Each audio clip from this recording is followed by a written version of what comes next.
Thanks for watching. Don't forget to like, comment, share and subscribe to Mufti Tariq Masood, famous scholar.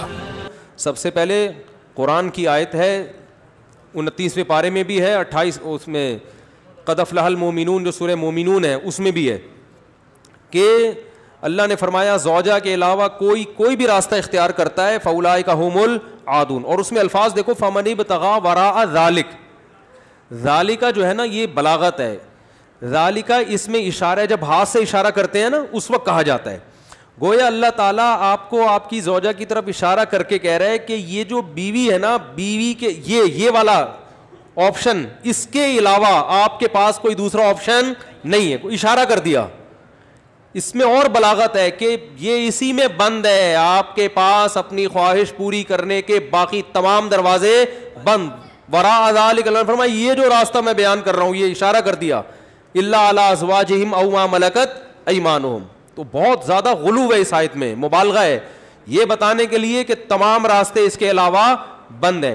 دوسرا قرآن میں سورہ نور کی جو آیتیں ہیں وَلْيَسْتَعْفِفِ الَّذِينَ لَا يَجِدُونَ نِكَاحًا, جو نکاح نہیں پاتے, موجود نہیں پاتے نکاح, انہیں چاہیے کہ پاک دامنی کے ساتھ رہیں. وہ یہاں بھی ہے. اور نکاح موجود نہ پانے کا مطلب کیا ہے کہ آپ کی مالی حیثیت ایسی ہے کہ اس کے حساب سے آپ کو کوئی رشتہ دینے کے لیے تیار نہیں ہے. تیسری آیت 5ویں پارے کی ابتدائی آیتیں ہیں, اس میں اللہ نے فرمایا کہ جو آزاد عورت سے نکاح کی طاقت نہیں رکھتا وہ کسی کی باندی سے نکاح کر لے.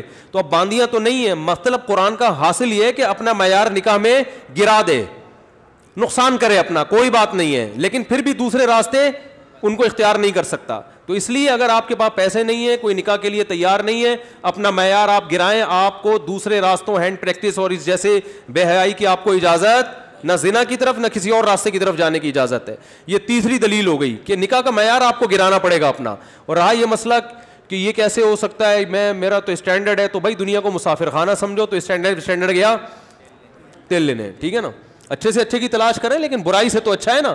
حضرت عبداللہ بن عباس رضی اللہ عنہ سے روایت ہے کہ ایک شخص آیا, اس نے کہا کہ میں ہاتھ سے اپنے آپ خواہش پوری کرتا ہوں, ایک روایت ہے. تو حضرت عبداللہ بن عباس نے نفرت سے منہ پھیر لیا اور فرمایا کہ تو باندھی رکھ لیتا یہ تیرے لیے زیادہ بہتر. تو یہ تیسری دلیل ہو گئی. چوتھی دلیل صحیح حدیث ہے حضرت عثمان بن مظعون رضی اللہ تعالی عنہ کی. وہ فرماتے ہم سفر میں ہوتے تھے, بیوی سے دوری ہم پہ بہت شاق گزرتی تھی, ظاہر زنا میں پڑنے کا خطرہ تھا. تو ہم نے نبی سے اجازت لی کہ ہم اپنے آپ کو خسی کر دیں, اپنی جو خواہش ہے وہ کیا کر دیں, ختم. کوئی ایسی دوا کھائیں, کچھ بھی کر لیں, آج کل آپریشن بھی ہوتا ہے.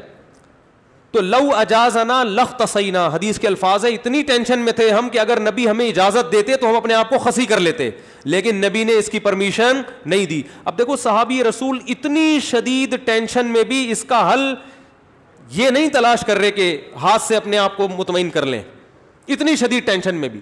اگر اس کی اسلام میں ذرہ برابر بھی گنجائش ہوتی تو ذرا سا تو اشارہ ملتا نا, صحابہ کر لیتے یا ان کو اشارہ دے دیا جاتا کہ بھائی اپنے آپ کو خسی کرنے کے پر آ گئے ہو, اپنی اللہ کی تخلیق کو تبدیل کر رہے ہو, تو اس سے بہتر ہے کہ تم اپنی تسکین کر لو اس طریقے سے.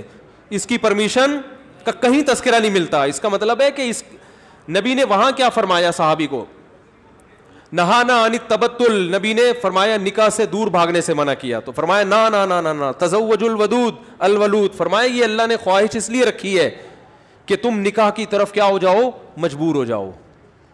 یہ کتنے دلائل ہو گئے, بولو نا بھائی, 4 دلائل ہو گئے. اور بھی بہت کچھ ہے اس پہ بولنے کے لیے, میں مختصر بات سمیٹ رہا ہوں. اصل میں لوگ جو یہ کہتے ہیں نا کہ یار ہم مجبور ہیں تو کیا کریں, ہم یہ تو خواہش اتنی جب مسلط ہو جاتی ہے ہمارے اوپر, یہ تو اس سے جسم کو بھی نقصان ہوتا ہے, مینٹلی بھی آدمی ڈسٹرب ہوتا ہے. تو یاد رکھو یہ اللہ نے آپ پر اتنی زبردست خواہش اس لیے مسلط کی ہے تاکہ آپ نہ چاہتے ہوئے بھی شادی پر مجبور ہو جائیں, اور شادی میں فطرت آپ کے دلائل ماننے کے لیے تیار نہیں ہے. یہ جو آتے ہیں میرے پاس پیسے نہیں ہے تو ایکچولی ابھی ایجوکیشن, ایکچولی ابھی یہ, فطرت اس چیز سے متاثر نہیں ہے. فطرت کہتی ہے آپ کے دلائل کیا ہیں, غلط ہیں. اگر یہ اللہ مسلط نہ کرتے نا مردوں پہ یہ شہوت, تو میرا خیال ہے کوئی 70 سال میں جا کے بھی لوگ شادی نہ کرتے. تو قدرت کا ایک نظام ہے, قدرت ایک سسٹم کے تحت لوگوں کو چلانا چاہتی ہے. اس کا فائدہ یہ ہوگا کہ آپ نہ چاہتے ہوئے خاندان کی لڑکیوں سے شادی پر مجبور ہوگے, ان کو گھر ملے گا. اگر مجھ زنی کی اجازت دے دی جائے, مجھے تھوڑی لینگویج صاف استعمال کرنی پڑ رہی ہے, بہت معذرت, مجبوری ہے, اگر اس کی اجازت دے دی جائے تو لوگ نکاح میں کیا کریں گے؟ تاخیر. نقصان کس کا ہوگا؟ لڑکیوں کا. لڑکیاں بھی پھر ہینڈ پریکٹس کریں گی, جو کہ کر رہی ہیں, وہ بھی مجبور ہوں گی. تو اسلام نے آپ پر, اللہ نے آپ کے اوپر یہ شہوت اسی لیے مسلط کی ہے کہ یہ آپ کا یہ آپشنل نہیں رہے نکاح, بلکہ آپ کی باڈی کی ریکوائرمنٹ بن جائے کہ بھئی یہ تو کرنا ہی کرنا ہے. اور اس کا فائدہ کس کو ہوگا؟ عورت کو. بات آ رہی ہے سمجھ میں؟ اس کا گھر بسے گا. تو اگر اس کی اجازت دے دی جائے, بھائی ایجوکیشن کا ہے بھی, تو تعلیم ہے بھی, تو ایکچولی تو نتیجہ لڑکیوں کا کیا ہوگا؟ بیڑا غرق ہوگا, جو کہ ہو رہا ہے. آپ کہہ سکتے ہیں وہ بھی تعلیم حاصل کریں, ہم بھی حاصل کریں, تو بات یہ کتنی تعلیم حاصل کر لیں گی؟ اور اگر کر بھی لیں گی تو فطرت کا کوئی آلٹرنیٹ نہیں ہوتا, نیچر کا متبادل نہیں ہے. جو چیز آپ کی باڈی کی ریکوائرمنٹ ہے اس کو بہرحال پورا کرنا ہے. دیکھو, اگر آپ کے پاس ایجوکیشن کی وجہ سے کھانے کا ٹائم نہیں ہے, آپ مصروف ہیں جس کی وجہ سے کھانے کا ٹائم نہیں ہے, تو کیا پیٹ آپ کو بھوک لگانا چھوڑ دے گا؟ ہے بھائی؟ یا کوئی ڈاکٹر یہ فتویٰ دے دے گا کہ چونکہ آپ کے پاس کھانے کا ٹائم نہیں ہے لہذا آپ اگر نہیں بھی کھائیں گے تو صحت کو نقصان نہیں ہوگا؟ کوئی بھی سمجھدار ڈاکٹر ہوگا وہ کہے گا بھائی آپ کے پاس ٹائم ہو یا نہ ہو, آپ کے باپ کو بھی کھانا پڑے گا آپ کو, ورنہ باڈی کا نقصان ہوگا. تو یاد رکھو, جس طرح روٹی ضروری ہے مرد کے لیے, اسی طرح عورت, اور عورت کے لیے اسی طرح مرد ضروری, باڈی کی ریکوائرمنٹ ہے. تو اسلام چونکہ نیچر کے خلاف نہیں چلاتا آپ کو, اس لیے اسلام نے تمام راستے بند کر دیے خواہش پوری کرنے کے, کیونکہ وہ سارے ان میں سے کوئی بھی نیچرل نہیں ہے. صرف ایک ہی نیچرل ہے کہ مرد کا کانٹیکٹ عورت سے اور عورت کا مرد سے, اس کے علاوہ کوئی نیچرل نہیں ہے. ہاں, ایک آخر میں بات ضرور کہوں گا. ڈاکٹر ذاکر نائک صاحب, اللہ ان کی عمر میں برکت دے, انہوں نے یہ کہا ہے کہ زنا سے بچنے کے لیے اگر کوئی یہ عمل کرتا ہے تو شاید مستحب ہو. تو یہ بھی ایک اصول یاد رکھیں, بڑی برائی سے بچنے کے لیے اگر کوئی چھوٹی برائی کرتا ہے تو ہم یہ تو کہیں گے کہ یار چلو بڑی سے بچ گیا, لیکن اس چھوٹی کو بھی برائی ہی کہا جائے گا. کوئی اگر ہیروئن کا عادی ہے, ہم اسے ہیروئن چھڑوانے کے لیے چرس پہ لے آتے ہیں کہ یار چلو اس سے تو بچے گا نا, اب ایک دم تو نہیں چھوڑ سکتا. تو یہ اس عمل کی یوں تو تعریف کی جائے گی کہ یار چلو اس برائی سے بچ گیا, لیکن اس کی بیس پہ چرس کو آپ یہ کہہ دیں, شروع کر دیں کہ چرس جائز ہے یا وہ بھی کوئی افضل چیز ہے, اس کی پھر بھی اجازت نہیں ہوگی. تو اصل راستہ یہی ہے کہ کسی کو زنا کا خطرہ ہے, بھاگے وہاں سے بس, اور وہ کس کی طرف لپکے؟ نکاح کی طرف لپکے, معیار اپنا گرائے. اور پھر بھی نکاح نہیں ہوتا تو روزے رکھے کثرت سے تاکہ جسمانی قوت ٹوٹے. اور آخری بات یہ کہ یہ جو عمل ہے ہینڈ پریکٹس کا, یہ زنا سے انسان کو بچاتا بھی نہیں ہے. یہ بھی 100% غلط ہے کہ اس کے کرنے سے آدمی زنا سے بچ جاتا ہے, کیونکہ اس میں آدمی کی ڈیزائر پوری طرح پوری نہیں ہوتی, اس کی ٹھڑک بڑھتی ہے, کم نہیں ہوتی. اگر کوئی زنا یہ کام کر بھی لے نا, پھر بھی زنا کی طرف لپکے, بلکہ اور زیادہ لپکے گا, کیونکہ یہ خواہش نفس ایسی چیز ہے کہ یہ پوری کرنے سے بڑھتی ہے. آپ کے جو دل کی خواہش ہے نا, نفس کی خواہش, یہ پورا کرنے سے کم نہیں ہوتی بلکہ بڑھتی ہے. جو اپنے آپ کو روکتے ہیں تو ان میں تو کنٹرول میں رہتی ہے, جو نہیں روکتے ان کے کنٹرول سے باہر ہوتی ہے. یہ تو یہ حل بھی نہیں ہے, یعنی میڈیکلی بھی یہ حل نہیں ہے زنا سے بچنے کا کہ یہ کام کرو. جو جتنے بڑے بڑے زانی ہیں پہلے انہوں نے یہ کام کیا ہے, اس کے بعد جا کے زنا کی طرف گئے ہیں, اور جنہوں نے اپنے آپ کو اس عمل سے بچا لیا وہ زنا سے بھی بچے رہتے ہیں. تو زنا سے بچنے کا جو قرآن میں اور احادیث میں ہمیں طریقہ ملتا ہے, جیسے یوسف علیہ السلام تھے, ان کو عورت نے دعوت دی زنا کی, وہ بھاگے ہیں, بس نکلنے کی کوشش کی انہوں نے وہاں سے. تو اصل حل اس کا یہ ہے.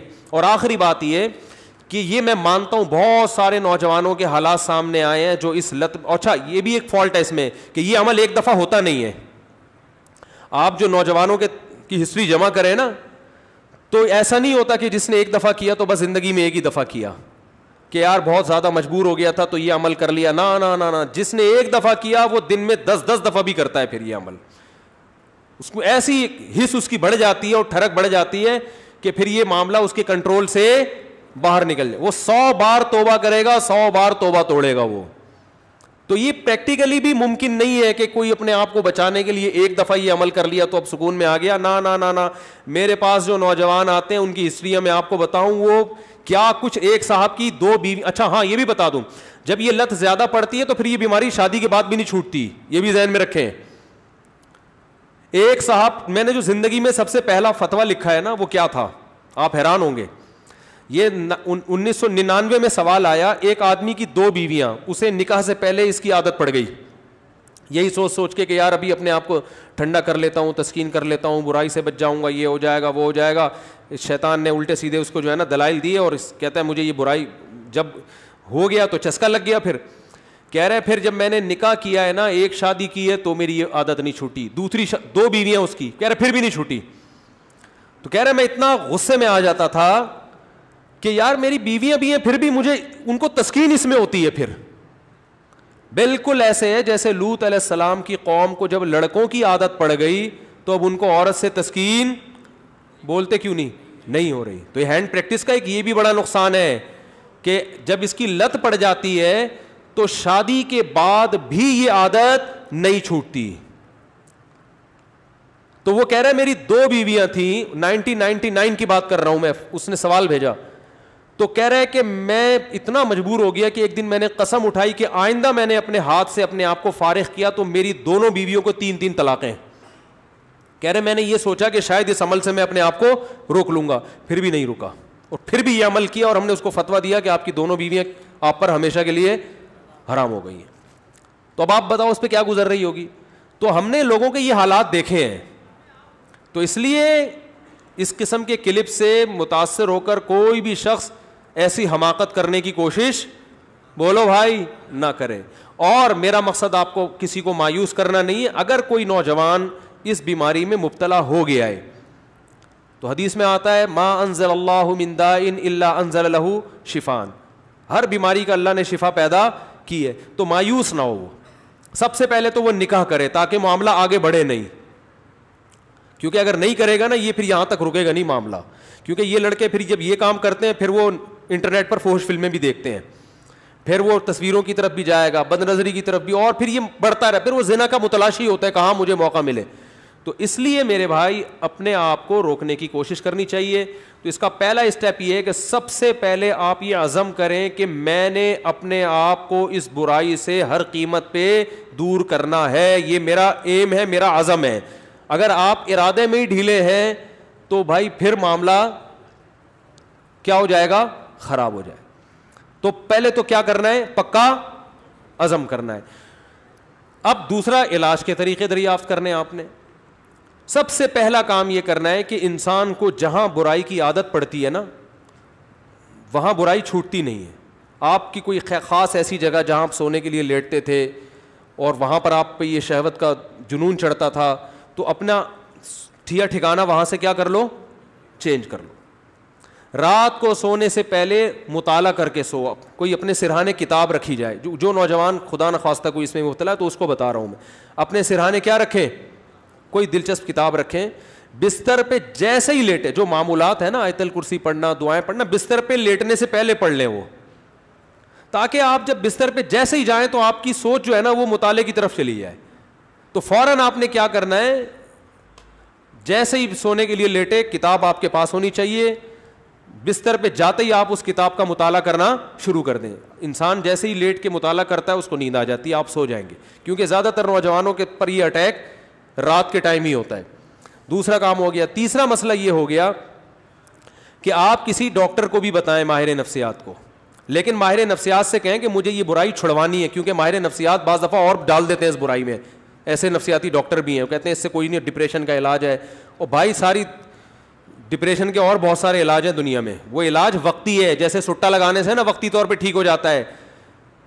تو اب یہ بے وقوفی ہے نا کہ سٹے لگا کے ڈپریشن کا علاج, اس سے ڈپریشن بڑھتی ہے, کم نہیں ہوتی. وقتی کم ہوگی, اگلے دن اس سے بڑا اٹیک ہوگا آپ کے اوپر, سارا دن پھر یہی کرتا رہے گا. ایسے ایسے لڑکے آ کے بتاتے ہیں کہ آدمی حیران ہوتا ہے, یار تمہاری ہڈیوں میں اتنا جوس کہاں سے آیا, تم مر کے ختم ہو جاؤ گے اللہ کے بندو. تو وہ یہی کرتے رہتے ہیں ڈپریشن. تو ماہر نفسیات بھی الو سب کچھ سب کو نہیں پتا ہوتا. تو ماہر نفسیات سے بولیں کہ مجھے یہ برائی چھڑوانی ہے ایسی کی تیسی, آپ کے باقی افلاطونیاں بقراتیاں اپنے پاس رکھو آپ, یہ برائی مجھے کیا کرنی ہے. تو نفسیاتی بھی ٹوٹکے ہوتے ہیں, کچھ طریقے ہوتے ہیں. کوئی ماہر ڈاکٹر ہوگا انشاءاللہ آپ کو ایسے طریقے بتائے گا, ایسے ٹوٹکے بتائے گا, ایسی تدبیریں بتائے گا کہ آہستہ آہستہ یہ برائی آپ سے انشاءاللہ چھوٹ جائے گی. اور ایک اور کام, دعا بھی مانگنی ہے, کسی شیخ سے اصلاحی تعلق بھی قائم کرو, ان کو بھی بتاؤ اپنی بیماری. اور ایک اہم ترین بات یہ کہ اپنے آپ کو ایسے نہ چھوڑو, جب بھی یہ گناہ آپ سے ہو آپ نے اپنے اوپر کوئی سزا متعین کرنی ہے. 2 روزے 3 روزے یا 1 روزہ یا 1 ہفتے کا روزہ, یہ سزا دینی ہے اپنے آپ کو. وہ ہر آدمی کا کے حساب سے مختلف ہوتی ہے. صدقہ بھی کرنا ہے, تاکہ اس کا فائدہ یہ ہوگا کہ دیکھو یہ ایک دم نہیں چھوٹتا گناہ, یہ آہستہ آہستہ ہی چھوٹے گا. اس لیے مایوس نہیں ہونا کہ اتنے سارے ٹوٹکے اختیار کیے پھر گناہ ہو گیا, تو پھر شیطان مایوس کرتا ہے, بھائی تیرے بس کا کام نہیں ہے. کوئی بات نہیں یار, ٹھنی اس سے ہے دشمنی عمر بھر کی, کبھی وہ دبا لے کبھی تو دبا لے. شیطان کو حضرت مظلوم نے فرمایا کہ کبھی شیطان تجھے پٹک دے گا نیچے, کبھی کبھار تو بھی تو شیطان کو پٹکے گا نا, تو پھٹا چلتا رہے گا قیامت تک, کوئی مسئلہ نہیں ہے. تو کیا کرنا ہے, جب بھی یہ گناہ ہو جائے 2 رکعت پڑھ کے توبہ کرنی ہے, اللہ سے معافی مانگنا ہے, اور اپنے آپ کو کوئی سزا دینی ہے صدقہ کے ذریعے یا روزے کے. سب سے بہتر سزا روزہ ہے, صدقے سے اتنا فائدہ نہیں ہوتا, روزے سے اس میں زیادہ فائدہ ہوتا ہے. تو روزہ رکھے, کیونکہ نفس کو خوش کیا ہے تو اپنے نفس کو جب تکلیف دے گا بھوکا پیاسا رکھے, تو یہ اس میں نفس کو جو ہے نا, آپ کے جو دل ہے اس کی چاہتوں کو چترول لگتے ہیں ٹائٹ طریقے سے روزہ رکھنے سے. تو اپنے من کو خوش کیا نا اس نے حرام طریقے سے, تو روزہ رکھ کے اپنے من ہی کو ٹینشن دے گا یہ. تو روزہ رکھنا بہت زبردست اس کا ایک علاج ہے. تو کیا کرنا ہے, جب بھی یہ جرم ہو جائے تو روزہ رکھ کے اس کی تلافی کرنی ہے. اس کا پھر نہیں بھی چھوٹتا تو ٹینشن نہیں لینی, آپ نے اپنے قوائف پورے کر دیے. اور آخری بات یہ کہ روزانہ ایکسرسائز کا معمول بناؤ. جب آپ صبح جاگنگ کرو گے, شام کو جم جاؤ گے, تو پھر آپ دیکھو گے ڈولے شولے نکل رہے ہیں اور جناب طاقت آ رہی ہے, تو نفسیاتی طور پر انسان پھر غیر اخلاقی سرگرمیوں سے دور ہو جاتا ہے خود بخود, کہ یار میں ایک طرف اتنا اپنی باڈی کا خیال کر رہا ہوں, اسی طرف اپنی صحت کو برباد کر رہا ہوں میں, ہے بھائی. اب میری ساری انرجی جو یوٹیلائز ہو رہی ہے تو ناجائز چیزوں میں ہو رہی ہے. تو یہ لاشعوری طور پر جب انسان مفید کاموں کی طرف آتا ہے تو نیگیٹو سوچ اس کی خود بخود, بولتے کیوں نہیں بھائی, کبھی کسی ہیروئنچی کو جم جاتے ہوئے دیکھا آپ نے؟ وہ نہیں جاتا, کہتا ہے ابے جاؤ باڈی کی ایسی کی تیسی, مزہ تو آ رہا ہے نا چھٹا لگانے میں. تو جو جم جائے گا وہ ہیروئن نہیں پیے گا, جو ہیروئن پیے گا وہ جم نہیں جائے گا. تو اسی طرح جم جانے والے بھی اکثر ان برائیوں سے بچ جاتے ہیں, اور اس برائی سے بچنے کا بہت فائدہ ہے دنیا میں بھی آخرت میں بھی. دنیاوی فائدے کیا ہیں وہ پھر کبھی انشاءاللہ کسی اور وقت بتائیں گے, اخروی فائدے تو ہیں ہی بہرحال. لیکن میں نے آپ کو بتایا اس میں مایوس نہیں ہونا, یہ چیزیں جلدی نہیں چھوٹتی. ایک چیز کی لت اگر پڑ چکی ہو تو پھر ٹائم لگتا ہے چیزوں کو چھوٹنے میں, لیکن لڑتے رہنا ہے زندگی بھر. ہتھیار ڈال کے بیٹھنا نہیں ہے کہ نہیں بھائی اب تو ڈاکٹر فلاں نے بھی کہہ دیا تو فلاں ڈاکٹر نے بھی. ایک لڑکے کو ڈاکٹر نے خود اس مرض میں ڈالا ہے, وہ بچتا تھا ان چیزوں سے, ڈاکٹر کے پاس گیا, ڈاکٹر نے کہا کوئی حرج نہیں ہے اس میں کر لو, کوئی میڈیکلی کوئی نقصان نہیں ہے. میڈیکلی بھی نقصان ہے, حقیقت ہے, یہ کہنا کہ میڈیکلی نقصان نہیں غلط ہے, اور ذہنی طور پر تو بہت نقصان ہے. دیکھو لوط علیہ السلام کی قوم جو برائی کرتی تھی اس سے میڈیکلی کوئی نقصان نہیں تھا, لیکن وہ بیچارے نکاح کے قابل رہے نہیں. وہ کہنے ما لنا فی بناتک من حق, اے لوط ہمیں عورت سے نکاح میں دلچسپی ہی ختم ہو گئی ہے. تو یہ کتنا بڑا نقصان ہے کہ نہیں ہے.